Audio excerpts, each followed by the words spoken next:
ಕಣ್ಣೂರಮ್ಮ ದೇವಿ ಮತ್ತು ಶ್ರೀ ಮುನೇಶ್ವರ ಸ್ವಾಮಿ ದೇವಾಲಯಗಳ ಟ್ರಸ್ಟ್ ಮತ್ತು ಶ್ರೀ ಕಣ್ಣೂರಮ್ಮ ಸೇವಾ ಸಮಿತಿ ವತಿಯಿಂದ ಶ್ರೀ ಕಣ್ಣೂರಮ್ಮ ದೇವಿ ಪ್ರತಿಷ್ಠಾಪನಾ ಮಹೋತ್ಸವ ಮತ್ತು ದೇವಿನಗರದ ಮಹಾದ್ವಾರ ಉದ್ಘಾಟನೆ ಮತ್ತು ಇದೇ ದಿನ ಶ್ರೀ ಮುನೇಶ್ವರ ಸ್ವಾಮಿಯ 12ನೇ ವರ್ಷದ ಪೂರ್ಣ ಕುಂಭಾಭಿಷೇಕ ಏರ್ಪಡಿಸಲಾಗಿದೆ. ದಿನಾಂಕ 7-4-2026 ಮಂಗಳವಾರದಿಂದ ದಿನಾಂಕ 9-4-2026 ಗುರುವಾರದವರೆಗೆ ಈ ಕಾರ್ಯಕ್ರಮವನ್ನು ಏರ್ಪಡಿಸಲಾಗಿದೆ. ಕಾರ್ಯಕ್ರಮಕ್ಕೆ ಪರಮ ಪೂಜ್ಯ ಜಗದ್ಗುರು ಶ್ರೀ ಶ್ರೀ ಶ್ರೀ ಪ್ರಣವಾನಂದಪುರಿ ಮಹಾಸ್ವಾಮಿಗಳು ಆಗಮಿಸುತ್ತಿದ್ದಾರೆ.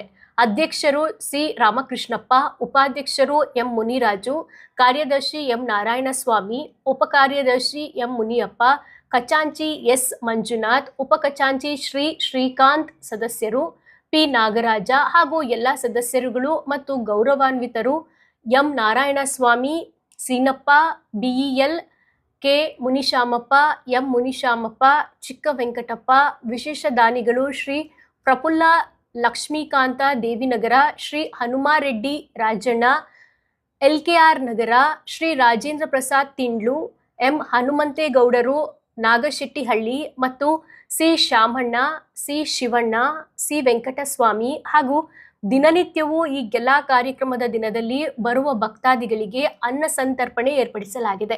ವಿಶೇಷ ಆಹ್ವಾನಿತರು ಸನ್ಮಾನ್ಯ ಶ್ರೀ ಕೃಷ್ಣ ಭೈರೇಗೌಡರವರು ಸಚಿವರು, ಸನ್ಮಾನ್ಯ ಶೋಭಾ ಕರಂದ್ಲಾಜಿರವರು ಸಚಿವರು, ಸನ್ಮಾನ್ಯ ಆರ್ ಅಶೋಕ್ ರವರು ವಿರೋಧ ಪಕ್ಷದ ನಾಯಕರು, ಸನ್ಮಾನ್ಯ SR ವಿಶ್ವನಾಥ್ ರವರು ಶಾಸಕರು ಮತ್ತು ಎಲ್ಲಾ ಪಕ್ಷದ ಮುಖಂಡರು, ಸ್ಥಳೀಯ ನಾಗರಿಕರು ಭಾಗವಹಿಸಲಿದ್ದಾರೆ. ಪ್ರತಿನಿತ್ಯ ಸುಮಂಗಲಿಯರಿಂದ ಸಾಮೂಹಿಕ ಲಲಿತ ಸಹಸ್ರನಾಮ ಪಾರಾಯಣ ಮತ್ತು ಕುಂಕುಮಾರ್ಚನೆ ಇರುತ್ತದೆ. ಭಕ್ತಾದಿಗಳು ಈ ಎಲ್ಲ ಕಾರ್ಯಕ್ರಮಗಳಿಗೆ ಆಗಮಿಸಿ ದೇವಿಯ ಕೃಪೆಗೆ ಪಾತ್ರರಾಗಬೇಕು ಎಂದು ತಿಳಿಸಿದರು. ಎಲ್ಲ ಗ್ರಾಮಸ್ಥರ ಸಹಾಯದಿಂದ, ಎಲ್ಲ ಭಕ್ತ ಮಹಾಶಯರ ಸಹಾಯದಿಂದ ಶ್ರೀ ಕಣ್ಣೂರಮ್ಮ ದೇವಿಯ ನೂತನ ಶಿಲಾ ವಿಗ್ರಹ ಪ್ರತಿಷ್ಠಾಪನೆಯನ್ನು ಭಕ್ತರ ಮಹಾಸಹಾಯಕರಿಂದ ಏರ್ಪಡಿಸಲಾಗಿದೆ. ಈ ದಿನ ಬೆಳಗ್ಗೆ ಗಂಗಾ ಪೂಜಾ ಕಾರ್ಯಕ್ರಮ ನಡೆದಿದೆ.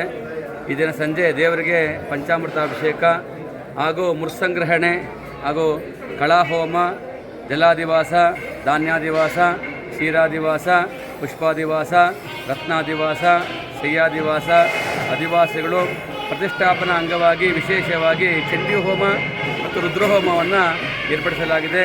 ಎಲ್ಲ ಭಕ್ತ ಮಹಾಶಯರು ಈ ಕಾರ್ಯಕ್ರಮಕ್ಕೆ ಭಾಗವಹಿಸಿ ದೇವಿಯ ಕೃಪೆಗೆ ಪಾತ್ರರಾಗಬೇಕಾಗಿ ತಮ್ಮಲ್ಲಿ ಕಳಕಳಿಯ ಪ್ರಾರ್ಥನೆ. ಗಂಗಾದೇವಿ ಪೂಜೆ ಯಾವ ಥರ ಮಾಡಿದ್ರಿ? ಅದು ಗಂಗಾದೇವಿ ಪೂಜೆಯನ್ನು ವಿಶೇಷವಾಗಿ ಗಂಗೆ ಚ ಯಮುನೆ ಚೈವ ಗೋದಾವರಿ ಸರಸ್ವತಿ ನರ್ಮದಾ ಸಿಂಧು ಕಾವೇರಿ ಜಲೇಸ್ಮಿನ್ ಸರದಿಂಕರು ಅಂತೇಳಿ ಯಾವುದೇ ಒಂದು ಪುಣ್ಯ ಕೆಲಸವನ್ನು ಮಾಡಬೇಕಾದರೆ ಎಲ್ಲ ನದಿಯ ನೀರುಗಳನ್ನು ತಂದು ಆ ಒಂದು ಕಳಶದಲ್ಲಿ ಹಾಕಬೇಕಾಗಿ ಪ್ರಾರ್ಥನೆ ಇದೆ.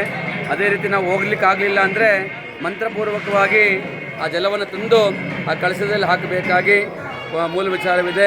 ಹಾಗಾಗಿ ನಾವು ಗಂಗಾ ಪೂಜೆಯನ್ನು ಇದನ್ನು ಏರ್ಪಡಿಸಲಾಗಿದೆ. ಮುನೇಶ್ವರ ಸ್ವಾಮಿ ದೇವರ ಒಂದು ಸನ್ನಿಧಿಯಲ್ಲಿ ಗಂಗೆ ಪೂಜೆಯನ್ನು ಮಾಡಿದ್ದೀವಿ. ಅಲ್ಲಿಂದ ಮೆರವಣಿಗೆ ಮೂಲಕ ಗಂಗೆ ಪೂಜೆ ಬಂದು ಗಂಗೆನ ಈ ಕಳಶದಲ್ಲಿ ಹಾಕಿ ಅದು ಗೋಪುರದ ವಿಮಾನ ಗೋಪುರದ ಪೂರ್ಣ ಕಳಶವನ್ನು ಮೆರವಣಿಗೆ ಮೂಲಕವಾಗಿ ತಂದು ಈ ದಿನ ನಾಳೆ ಗುರುವಾರ ಪ್ರತಿಷ್ಠಾಪನಾ ದಿವಸ ದೇವರ ಮೇಲೆ ಅಂದರೆ ವಿಮಾನ ಗೋಪುರದ ಕಳಶವನ್ನು ಸ್ಥಾಪನೆ ಮಾಡಲಾಗುತ್ತದೆ. ನಾವು ಈ ದೇವಸ್ಥಾನದ ನಮ್ಮ ತಂದೆಯವರು ಶ್ರೀ ರಾಮಶಾಸ್ತ್ರಿಗಳು ನಮ್ಮ ಈ ದೇವಿನಗರಕ್ಕೆ ಮೂಲ ನಮ್ಮ ತಂದೆ ತಾತನ ಕಾಲದಿಂದ ನಾವು ಇಲ್ಲಿ ಪೂಜೆಯನ್ನು ಮಾಡ್ಕೊಂಡು ಬಂದಿದ್ದೀವಿ. ನಮ್ಮ ಹೆಸರು ವಿಜಯಕುಮಾರ್ ಶಾಸ್ತ್ರಿ ಅಂತೇಳಿ ಈ ದೇವಸ್ಥಾನಕ್ಕೆ ಪ್ರಧಾನ ಆಗಮಿತರಾಗಿ ನಾವು ಕೆಲಸ ಮಾಡ್ತಾಯಿದ್ದೀವಿ. ಧನ್ಯವಾದಗಳು. ಕಾರ್ಯಕ್ರಮದ್ದು ಅವ್ರ ಮುಖಾಂತರನೇ ಈ ದೇವಸ್ಥಾನ ಪ್ರತಿಷ್ಠಾಪನೆ ಆಗಿದ್ದು, ಗುರು ಕಾಲದ್ದು ಮಾಡಿದ್ದು. ಇದು 2ನೇ ಸತಿ ಜೀರ್ಣೋದ್ಧಾರ ಕಲ್ಲು ಕಟ್ಟಡ ಸ್ಥಾಪನೆ ಆಗಿರೋದು. ಇಲ್ಲಿ ಸರ್ವ ಜನಾಂಗದವರು ಬಂದು ಇದಕ್ಕೆಲ್ಲ ಸಹಾಯ ಮಾಡಿದ್ದಾರೆ. ಸರ್ವರಿಗೂ ಇದು ತಿಗಳರದ ಒಂದು ಊರು ಆಗಿರೋದ್ರಿಂದ ಈ ತಿಗಳ ಜನಾಂಗಕ್ಕೆ ಈ ದೇವಸ್ಥಾನ ಪ್ರತಿಷ್ಠಾಪನೆ ಒಂದು ಮುನ್ನೆಲೆಗೆ ಬಂದಿರೋಂಥ ದೇವಸ್ಥಾನ. ಇನ್ನು ಮುಂದೆ ಇದನ್ನು ಸಾರ್ವಜನಿಕರು ಎಲ್ಲ ಅಭಿವೃದ್ಧಿ ಮಾಡ್ಕೊಂಡು ಹೋಗೋಂಥದ್ದು ಎಲ್ಲರಿಗೂ ಸೇರಿಕಂಥ ದೇವಸ್ಥಾನ ಆಗಿರುತ್ತೆ. ಶಿವಣ್ಣ ಅಂತ ಹೇಳ್ಬಿಟ್ಟು ಏನಾಗಿದ್ದೀರಿ ನೀವು? ಇಲ್ಲಿ ಟ್ರಸ್ಟ್ ಮೆಂಬರ್ ಆಯಿತು. ಪೂಜೆಯನ್ನು ನಿಲ್ಲಿಸದೆ ಈ ದೇವಸ್ಥಾನ ಇಷ್ಟು ದೊಡ್ಡದಾಗಿದ್ದರೂ ಸಹ ಪೂಜೆಯನ್ನು ನಿಲ್ಲಿಸದೆ ಒಬ್ಬರಿಗೂ ಒಂದೇ ಒಂದು ಚುಣುಕು ವ್ಯತ್ಯಾಸವಾಗದೆ ಈ ದೇವಸ್ಥಾನವನ್ನು ಈ ತಾಯಿ ನಿರ್ಮಿಸಿಕೊಂಡಿದ್ದಾಳೆ. ಇದರಲ್ಲಿ ನಮ್ಮದೇನು ಪಾತ್ರವಿಲ್ಲ. ಈ ಎಲ್ಲ ಪಾತ್ರಗಳು ಈ ತಾಯಿಯದ್ದೇ ಆಗಿರುತ್ತದೆ ವಿನಃ ನಮ್ಮದೇನೂ ಆಗಿರೋದ್ರಿಲ್ಲ.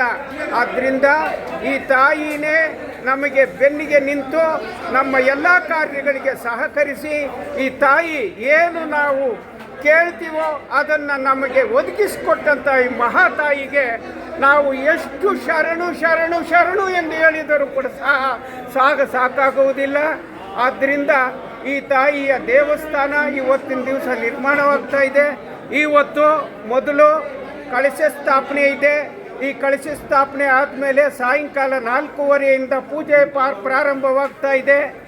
ಇವತ್ತು 4:15ರಿಂದ ಪ್ರಾರಂಭವಾದ ಪೂಜೆ 8ನೇ ತಾರೀಕು ಈ 8ನೇ ತಾರೀಕು ಅಮ್ಮನವರನ್ನು ಧಾನ್ಯಾದಿವಾಸ, ವಸ್ತ್ರಾದಿವಾಸ, ಅರ್ಘ್ಯಾದಿವಾಸ ಈ ರೀತಿ ಹೋಮಗಳಿಂದ ಮುಖಾಂತರ ಅದನ್ನು ವಾಸಾದಿಗಳನ್ನು ಮಾಡಿಸಿ ನಂತರ 9ನೇ ತಾರೀಕು ಬೆಳಿಗ್ಗೆ 9:30ರಿಂದ 10:30 ಗಂಟೆಯೊಳಗೆ